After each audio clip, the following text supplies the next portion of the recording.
Amis du retail et des données de qualité, bonjour et bienvenue pour un nouveau numéro de nos Custo Questions. Je m'appelle Sébastien Beuys, je suis le fondateur de Fidelity en Belgique et on propose au retail une solution sous le nom de Custocentrix. Alors pour cette nouvelle Custo Question, comme à son habitude, je suis accompagné de Eric. Bonjour Eric. Bonjour Sébastien, bonjour à chacun d'entre vous. J'espère que tu vas bien. En pleine Tu vas bien. forme. Parfait. Et donc pour ce nouveau numéro, une question qui nous a fait réagir, une actu qui nous a fait réagir il n'y a pas longtemps, et c'est « Et si on supprimait le ticket de caisse imprimé ?» Ça, c'est une excellente question qui est sur toutes les lèvres depuis quelques années dans le retail et qui revient au goût du jour.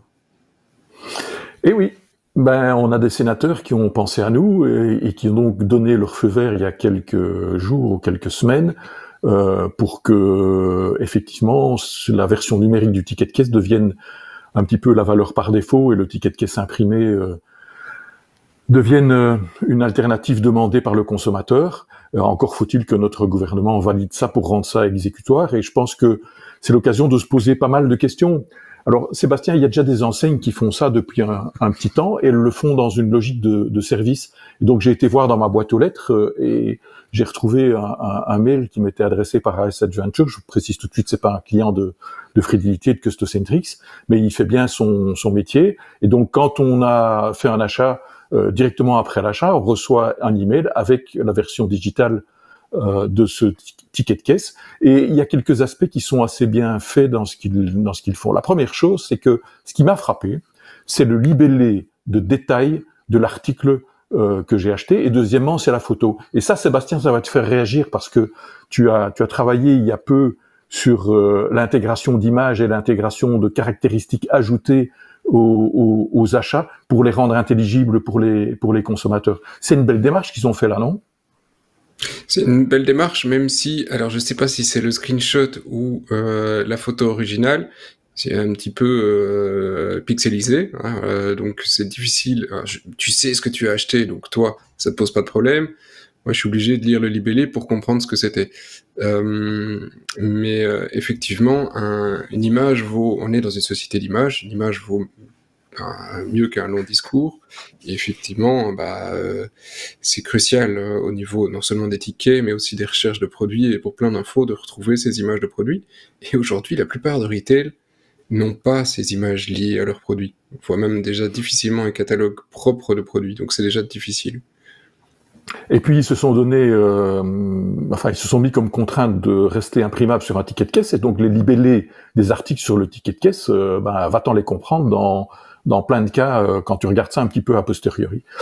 Et donc voilà une enseigne qui a anticipé. Parmi nos clients, on a aussi d'autres enseignes qui ont anticipé. On prend le cas de Trafic, sachant que la particularité de Trafic, c'est qu'ils ont décidé d'investir dans des kiosques ou des bornes au niveau des points de vente, et que donc, pour répondre aux contraintes réglementaires de permettre à un consommateur d'accéder à ses données personnelles via ces bornes, et grâce à la lecture de la carte d'identité, chaque consommateur peut accéder à ses données personnelles.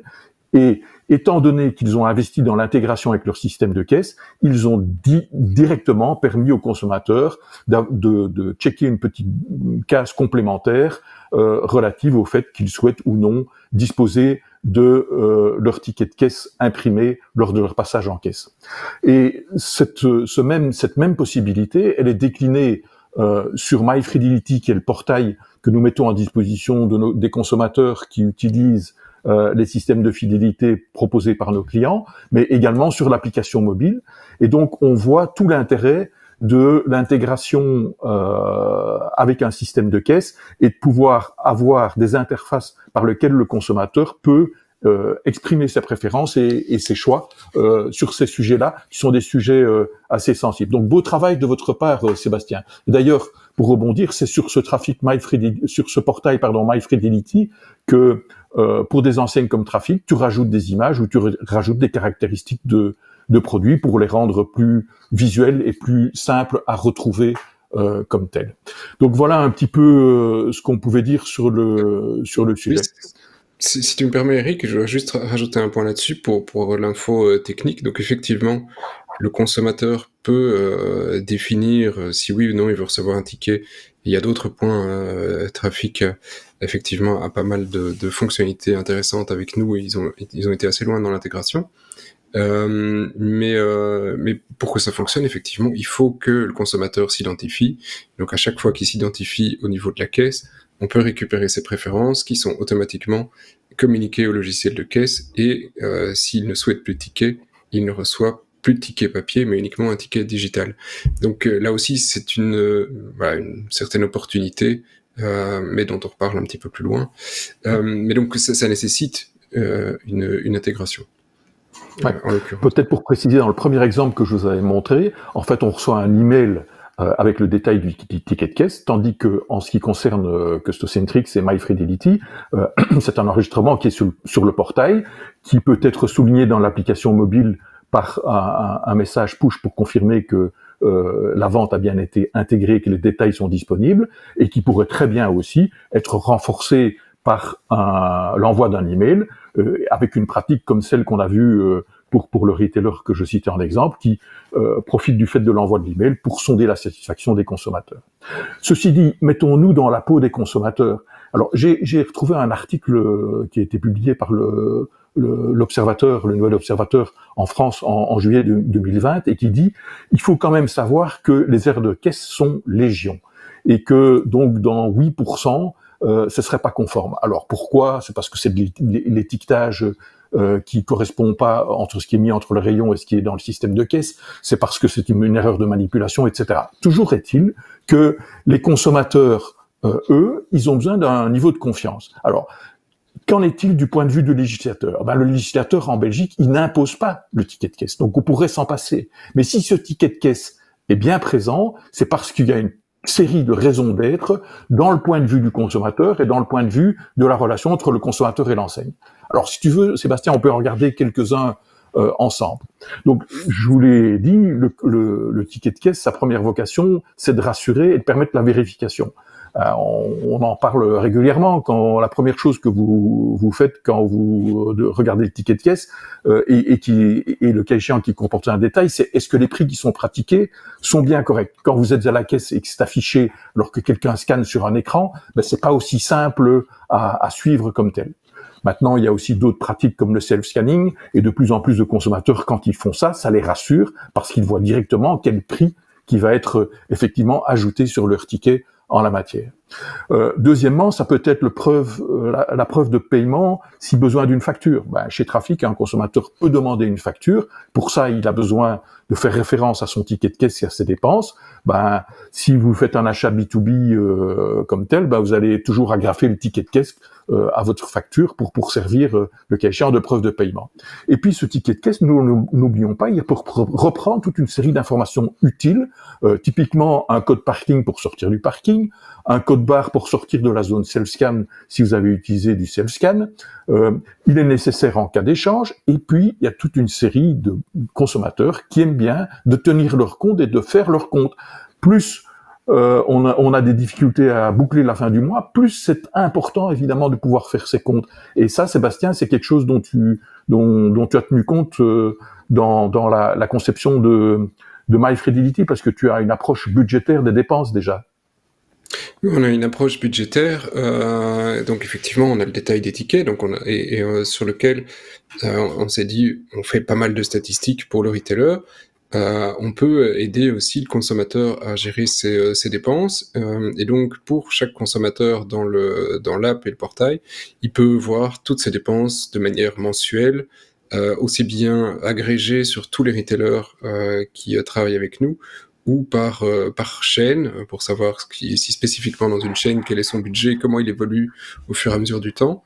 Et petit point parce que les applications qui font ce type de budget, c'est pas impossible, ça existe sur le marché, mais il y a un point qui est spécifique et qui est quasi impossible à récupérer autrement, c'est que nous on dispose du détail du ticket, donc on va aider le consommateur à dire, si on prend de l'alimentaire par exemple, qui dépense majoritairement dans le rayon fruits et légumes ou plats surgelés et pas dans tel et tel autre rayon. Donc comme ça, il peut connaître la source de ses dépenses en l'occurrence. Donc ça, on va un petit cran plus loin dans le détail du budget. Exactement. Mais Sébastien, si tu veux bien revenir à ce slide concernant le point de vue du consommateur, il faut tenir compte aussi des aspects qui sont contre. Pourquoi? Parce que il y a plein de consommateurs, et c'est une part substantielle des consommateurs, on parle de 55%, qui commencent à être sensibles à ces aspects de respect de la planète. On va pas rentrer dans le débat du fait qu'un email ou un serveur, ça consomme aussi de l'électricité, de l'énergie, que c'est pas neutre, etc. Mais ce qui fait surtout réagir les gens, c'est la présence de substances qui ne sont pas neutres dans les impressions de tickets. Et puis le caractère de lisibilité est souvent remarqué mis en avant par certains. Alors quand on regarde le point de vue de l'enseigne, si je peux, Eric, bien sûr. Si je peux t'interrompre juste sur un point. Il y a justement dans l'article qu'on avait relevé et qui annonçait ce débat au Sénat, il y a quelque chose qui moi en tant que tech me frappait, c'est que on mentionnait effectivement c'est écologique, on va éviter tout ce papier et cette encre. Et là, je pense que tous ceux qui disent on va éviter de gaspiller de l'encre dans un ticket dans un magasin n'ont soit jamais pris un ticket en main en magasin, soit ne comprennent absolument pas comment fonctionne une imprimante, ce type d'imprimante, parce que c'est des imprimantes qu'on dit thermiques, et donc c'est une réaction du papier sur base effectivement de chaleur, et donc il n'y a pas d'encre. Ces imprimantes ne tombent jamais en panne d'encre, elles n'en ont pas. Elles ne peuvent faire que du noir et blanc, mais il n'y a pas de gaspillage d'encre, c'est déjà beaucoup, mais il y a surtout du gaspillage de papier et d'énergie. Ouais. Voilà.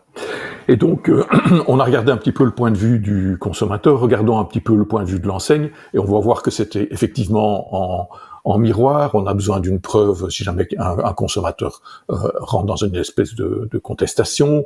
Il y a, je l'ai dit, une série de situations dans lesquelles c'est utile. Et puis, il y a toute une série d'opportunités à dématérialiser le ticket de caisse. Bien sûr, ça peut réduire drastiquement certains coûts, mais c'est surtout pour nous un excellent market timing pour collecter des adresses email complémentaires auprès des consommateurs qui sont sensibles à ces sujets-là.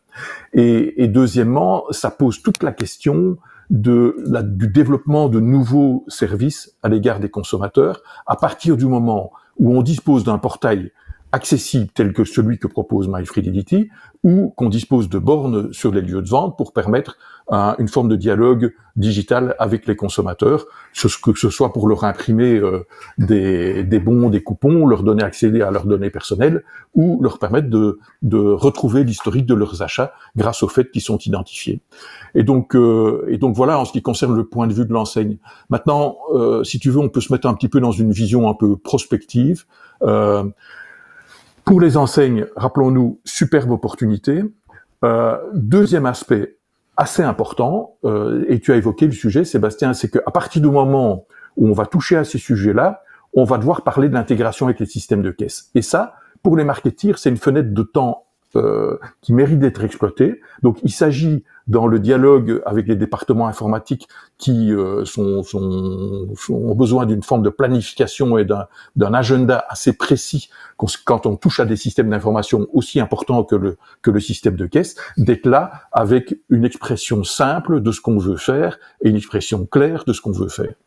Alors, rappelez-vous que l'email n'est pas persistant. Bien sûr, les gens nettoient leur boîte aux lettres, voire même les suppriment directement ou les classent en fonction de ce qu'il faut, mais ils ne retrouvent pas toujours ce qu'ils veulent, et que le principe du portail est une excellente solution pour adopter le point de vue du consommateur. Voilà, Sébastien, je pense qu'on a fait un petit peu le tour de ces sujets-là. Alors, l'image du portail, c'est pas le seul, parce que effectivement, tout le monde n'a pas forcément un email et n'a pas spécialement non plus envie de garder des piles de tickets. Alors, je me rappelle que on a fait ça effectivement avec un de nos clients il y a 5 ou 6 ans, où on a lancé ce principe de digitalisation des tickets. Et ce qui m'avait frappé, c'était qu'on était en test, donc on était en magasin, parce qu'on passe beaucoup de temps en magasin, et le deuxième jour ou le troisième jour où on était sur place, on a vu plusieurs consommateurs revenir, je te jure, c'est une histoire vraie, hein, avec des piles de tickets venant de ce magasin précisément, et disant Ça, c'est mes vieux tickets. Je voudrais les digitaliser aussi parce que je veux plus les garder. Donc, ce service de garder les tickets pour les consommateurs en dehors de leur boîte mail, mais le boîte mail est un excellent moyen pour informer du ticket, mais le service de le garder pour eux est vraiment perçu comme une valeur ajoutée importante pour le consommateur. Donc voilà, c'est pas à mettre de côté. Au niveau des modifications, au niveau des caisses, là aussi, c'est quelque chose à discuter longuement, parce que c'est quelque chose qui touche vraiment au cœur de la vente. Ici, c'est l'impression du ticket de caisse. C'est pas trivial dans tous les logiciels de caisse, ce moment d'impression. Et la manière dont c'est envoyé. Donc, voilà, c'est vraiment un des moments qui est clé au niveau de la vente, l'impression, parce que ça doit aller vite, et c'est tout mène à ça. Donc le simple fait de dire on l'imprime ou on l'imprime pas, ça ne sera pas quelque chose qui sera développé en 2 minutes. Donc pour se mettre en avant sur la législation, il faut déjà y penser aujourd'hui. Exactement. Voilà, ça c'était le point de vue technique. Ouais, ça veut dire que ce sont des vrais projets. Et d'ailleurs, il faut qu'on se remémore qu'il y a d'autres choses qui sont dans le pipeline en termes réglementaires, d'autres changements législatifs. Le premier, c'est concernant la portabilité des données personnelles, dont ça tient à GDPR. Donc, à partir du moment où vous collectez de la donnée personnelle relative à un consommateur, et c'est le cas quand vous mettez un système de fidélité en place, ben le consommateur a droit à la portabilité de ces données. C'est-à-dire qu'il pourrait vous demander, par exemple, d'ouvrir la porte pour lui permettre de rapatrier ces données de dépenses dans son système de wallet s'il y a un acteur de développement d'applications mobiles proposait ce genre de truc-là, ou dans MyFidelity si ce type de plateforme était amené à prendre une place significative dans la vie des consommateurs. Et deuxièmement, il y a une réglementation concernant e-privacy qui va aussi émerger et qui va aussi traiter de ces données de relations ou de collecte de données avec une composante digitale forte dans la relation avec les consommateurs. Voilà, je pense qu'on a fait le tour, Sébastien, on y est. Oui. On y est, merci. Et à ce propos, la portabilité des données, qui est une fonction dont on dispose aussi depuis quelques années sur la plateforme, tout le monde peut exporter ses datas à tout instant. Donc voilà, Eric, merci pour toutes ces réponses à cette nouvelle question. Merci à tous pour votre attention et à tout bientôt dans un nouveau numéro.